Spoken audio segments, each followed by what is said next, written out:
I am Father Dion, the Post-Catholic Chaplain of the Headquarters and Headquarters Support Group of the Philippine Army. And this is Salita ng Diyos, ang ating gabay. Today is Tuesday, July 8, 2025, of the 14th week in Ordinary Time. Today's scriptural readings, both the first reading and the Gospel reading, show us people facing real struggles.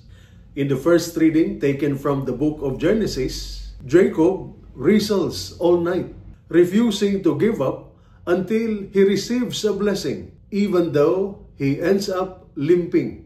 In the Gospel reading, taken from the Gospel of Matthew, Jesus sees people who are harassed and helpless, and he responds with compassion, healing, and care. For our soldiers and their dependents, these stories remind us that it is normal to struggle, to wrestle with stress, anxiety, or even loneliness. But like Jacob, we can come out stronger. And like the crowds in the Gospel, we are never alone. God sees us and sends help through others. Our soldiers and their families face unique pressure, long separations, uncertainty, and sometimes even traumatic experiences. This can take a toll on mental health.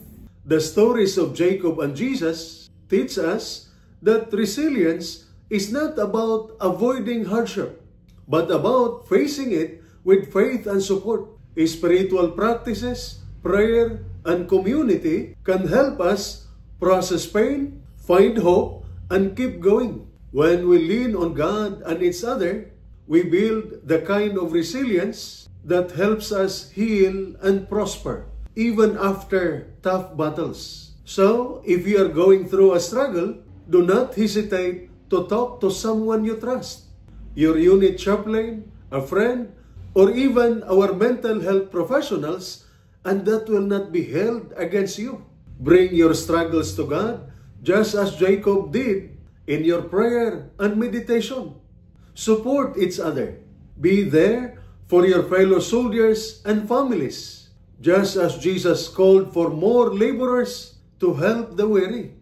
And always remember, you are never alone. God sees your struggles and cares deeply.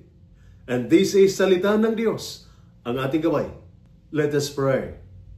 Lord God, we pray for our soldiers and their loved ones. Give them courage in their struggles, strength in their trials, and hope in their hearts. Surround them with your love and the support of friends and family. May they find peace, resilience, and blessing, knowing you are always with them. Amen. And may the Almighty God bless you and your family, the Father, the Son, and the Holy Spirit. Amen.